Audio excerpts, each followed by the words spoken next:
Welcome to the channel, guys. My name is Jess. So Bitcoin has just had a super important weekly close as we tested resistance at the new all-time high of $110,000. With FOMC just around the corner, we're going to dive into the charts today and take a look at Bitcoin's positioning on both the high time frame and short time frame and what that tells us about the future potential price action. As always, before we get into all that though, make sure you guys smash that like button and subscribe to the channel to get regular Bitcoin analysis every Monday, Wednesday, and Saturday. If you're after even more content, be sure to check out my free Telegram channel, and if you're interested in my VIP channel, you can get more details over here. VIP gives you exclusive access to my personal trading setups with exact entry points, targets, and stop losses.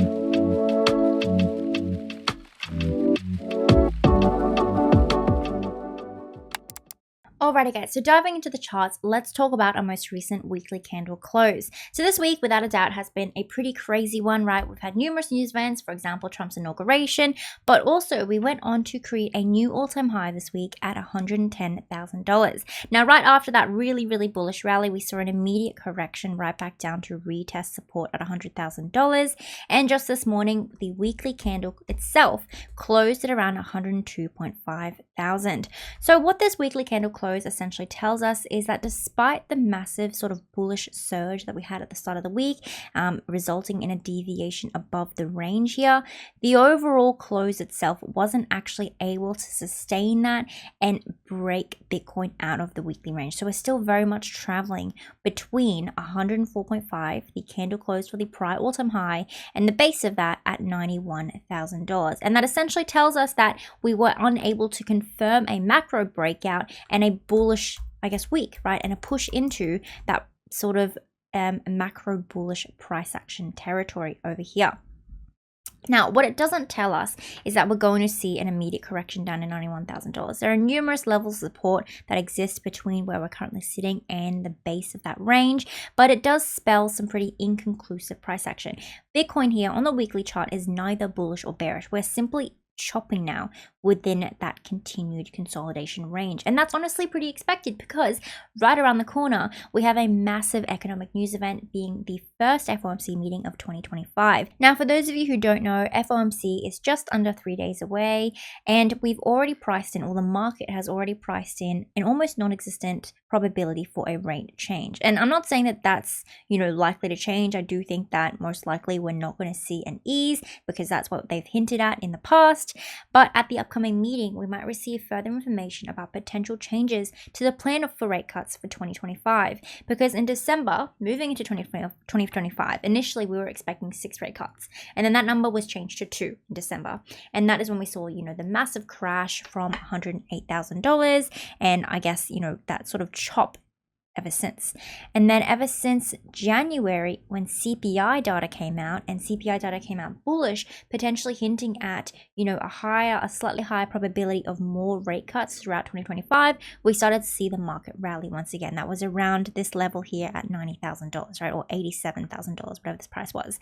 And now at this upcoming meeting, we're really looking for, or the market is really hinging on what is said at that meeting, and potential bullish price action depends on, potential for incoming rate cuts, and potential bearish price action will likely be a result of, denials for more rate cuts or continued stagnation throughout 2025. Before we get into the rest of the video, guys, let's hear a quick word from our sponsor, BTC, where you can get 15% off all of your trading fees and up to $5,500 in sign-up rewards when you create your free account using the link down in my description box.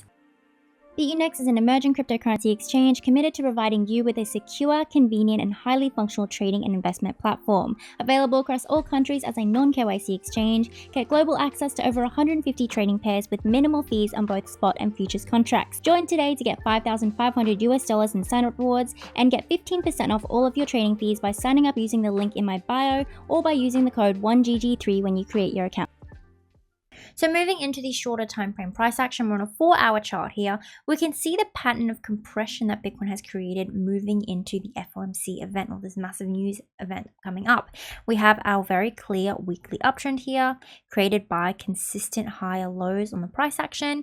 And we have on the top side consistent lower highs on the price action, right? As Bitcoin decreases in strength throughout the week moving into that news event. And then, of course, just this morning, we started to see a little bit of that de-risking, where people exit the market, moving into the economic event, and Bitcoin crashed below the weekly uptrend and retested support at the prior high. So essentially what this chart tells us is that the short time frame is starting to represent the critical position of Bitcoin, where if we see a bounce moving forward or a sustenance of support over here and a break above 104.5 on the weekly time frame, Bitcoin flips to becoming macro bullish, right, from the neutral territory that is right now. And if we fall below this level of support here at the 50 EMA and back within our high time frame sort of daily chart range, we risk a continued bearish correction into that range to retest lower levels of support until we test 91,000 once again. So in essence, on the short time frame, as long as we remain above the top of that daily chart range there at $100,000, Bitcoin is also in pretty neutral territory, right? We're waiting for that confirmation on the high time frame on that weekly chart to confirm macro bullish price action.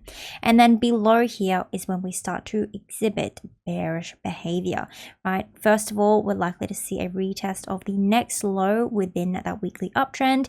We've also got a VRPV peak to confirm that level as a base of support here, and that's at $97,000. Moving just below that, the next level of support is all the way down here. The next peak at $95,000.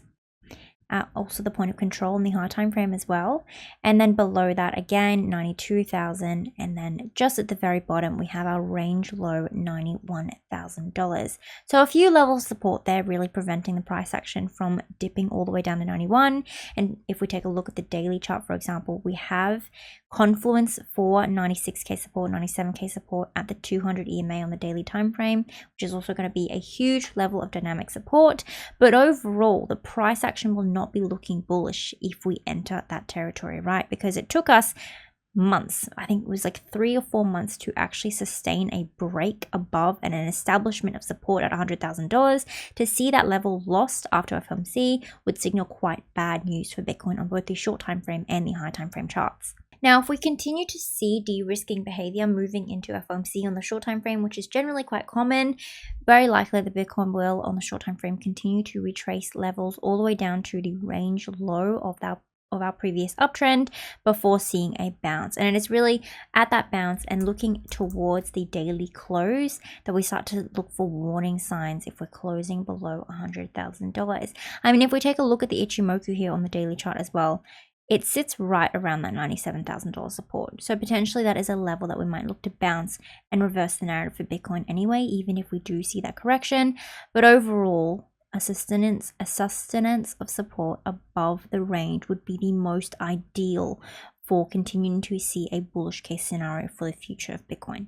Alrighty guys, that is all the analysis that I have for you today. If you enjoyed the video or you learned something, don't forget to smash that like button and subscribe to the channel. If you're after even more content, be sure to check out my free Telegram for daily updates as well as crypto and economic news. And if you're interested in my VIP channel, you can get more details over here. VIP gives you exclusive access to my personal trading setups with exact entry points, targets, and stop losses. And if you are a trader, don't forget to sign up down below to BitUnext to get 15% off all of your trading fees. I'll catch you guys in the next one. Bye!